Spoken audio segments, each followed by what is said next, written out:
Good morning. I've had some comments on my blog recently asking how I put my flowers on my cards. So I thought I would today try, which might be a bit difficult because I'm not in my normal crafting space where I like lots of space, to show you how I sort of go about that. So I've made a card with the Wild Rose Studio new images, the Christmas and the robins with Antoine and Annabelle. It's one of those cards that's got the centre that sort of swizzles round, and I've already put my bow at the top, and I want to put some flowers down here. So I've got my card ready.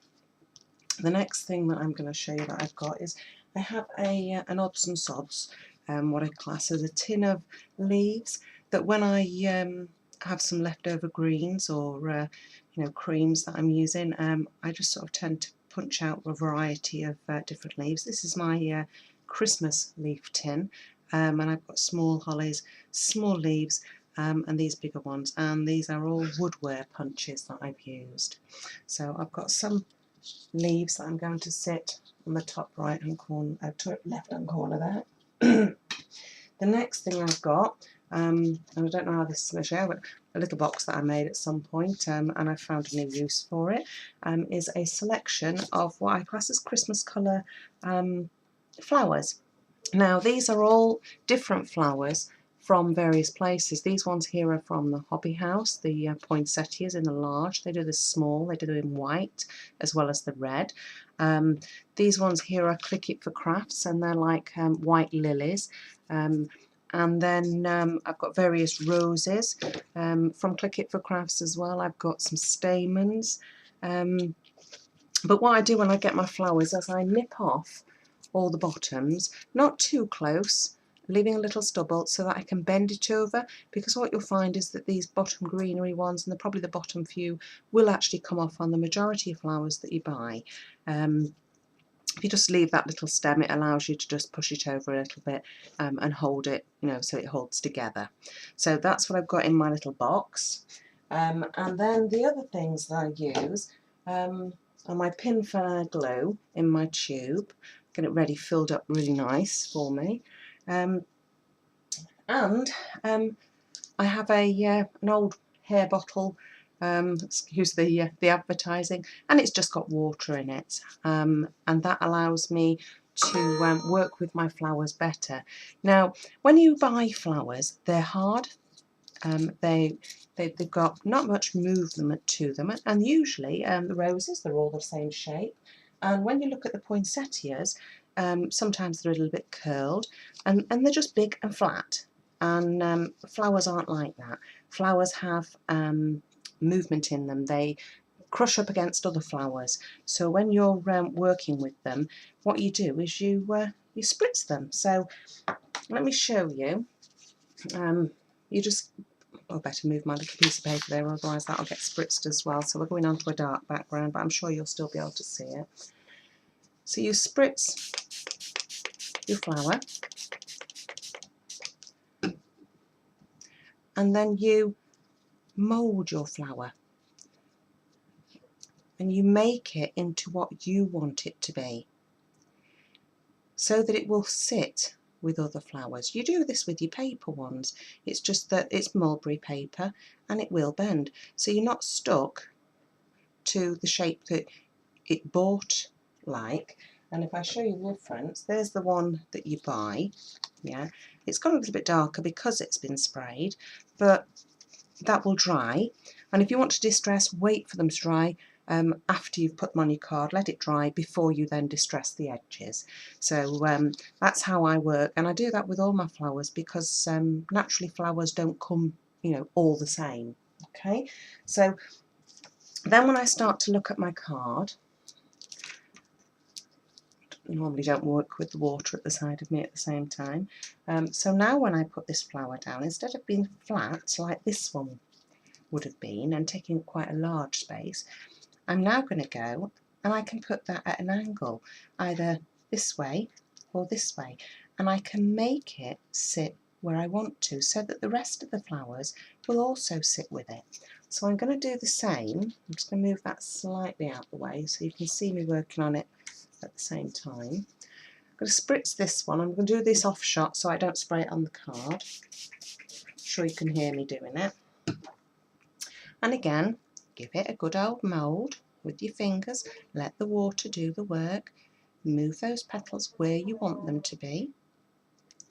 Yeah, and I'm going to use this as like a side piece stepping. So I want it to be slightly flat. It's been in the border with the flowers.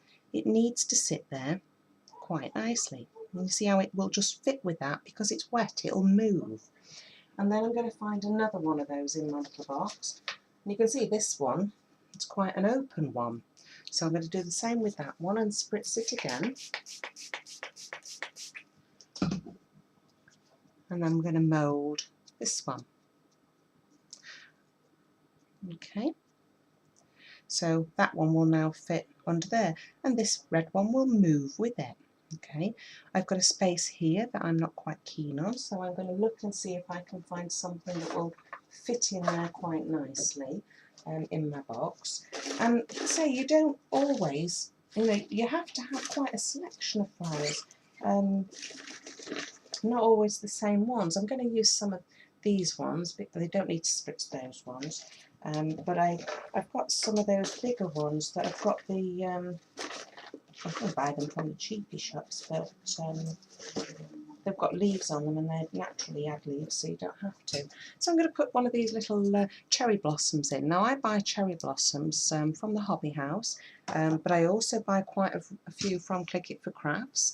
I bought previously a huge selection of various ones from Wild Orchid Crafts and various other places. You can't always just buy from one location when you're playing with flowers on cards or any creation. I've just recently done a huge box. I mean, I will show it soon on my blog, but see how it changes the flower when you actually wet it, and that will just fit under there. So already I'm starting to build up a nice spray. I was going to pop those under there, but I'm thinking it might stop hitting that, sort of doing its floaty bit round the middle, so I'll hold on to that at the moment. And I might just finish off with a couple of little roses. These ones are quite nice, with the red centres, again, like very Christmassy. These ones are from Click It for Crafts. And again, they still get spritzed because they won't, you've got to bear in mind that, say, all these flowers that grow naturally, they don't just look standard like this one. So again, a little spritz. They will still stick to your creations while they're wet. They will dry with your glue. Yeah, you can make them bigger, smaller, really is up to you, but flowers just aren't uniform. There you go. So that's a quick spray that I've done on there. Now I'm going to start gluing it. I've got a rough idea where I want everything, so I'll just move everything off and I start to glue. And I always tend to sort of start with the big one because it will move, and a great big blob of glue, give it a chance to hold it there for you, and it will. See that one there, and then build up your other ones, great big blob, just so that you can get it where you want it and it will hold. Okay, next one of those lovely lilies. Again, lift up your leaves. They're not going to move about while you're working, they always do. Okay, see how the red one, when I've pushed it in, it fits with the spray that I'm creating. Little blob on that one, just to create. And obviously they don't, in real life, they don't just all sit in a line, they sit underneath. Yeah, so there's your underneath one, and that petal from the lily, I don't know if you can see there, I've curled the petal around it because the wet will allow me to do that. Then that one, and pop that one in, and we'll put that one there, and already it's starting to look quite nice.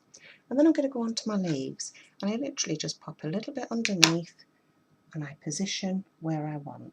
And I don't stuff them all the way under, no, it sounds really daft, I just hold them there the glue will catch it. It will sit quite nicely. When you're chopping your leaves out with your punches, and you get one that you think, well, I've not hit the punch quite straight, don't worry about that either, because naturally little bugs will nibble away at the leaves and you'll get chunks that have been nibbled off. So the top half of that one might have not cropped out properly on your punch, but in nature it's been eaten by a butterfly or a bug leading to a butterfly, if you know what I mean. So just slide those under, filling in all the holes like you would if you were doing a flower display. And there you go. Just going to clear those away, and then I can hopefully show you that on close up. Okay, so there's your flower. It's, you know, a big one. It's not flat like you would get if you'd bought it. It's still, you know, manipulated. It's sat nicely with all the other flowers, yeah, and looks quite beautiful on the card. And that's how I do my florals. I'm just going to add another one at the top because I like to sit something always on my little bows. And this is another one for Click It for Crafts, an absolutely gorgeous one, multicoloured, and that will just sit quite nicely on the top there. So there's going to be my finished card. Will arrive on my blog shortly along with this video, and hope that's helped you. The main tip is use your water, the spritzer, just to, you know, allow you to manipulate those flowers a little bit more.